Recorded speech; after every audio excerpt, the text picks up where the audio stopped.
Il y a plusieurs spécificités, mais vous le disiez, un nombre d'environ 5000 manifestants hier dans les rues d'Amman.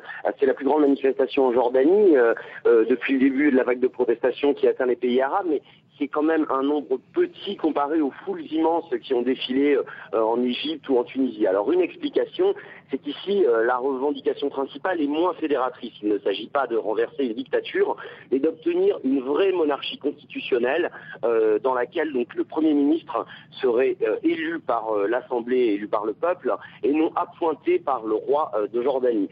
L'opposition est aussi divisée. D'un côté, il y a les progressistes emmenés par le mouvement de jeunesse Jaïn, qui ont d'ailleurs hier installé un camp de tente permanent au cœur d'Amman. Et ceux-ci regardent d'un mauvais œil l'autre pôle de l'opposition, qui sont les islamistes du Front d'action islamique. Hier, ces islamistes ont manifesté pour la première fois depuis des semaines, mais sont restés plutôt discrets. Alors, jeudi, le gouvernement avait instauré un comité de dialogue national qui devrait travailler entre 3 et 9 mois pour amener ces réformes. C'est lent, mais malgré tout, l'humeur en Jordanie reste plutôt à la réforme qu'à la révolution.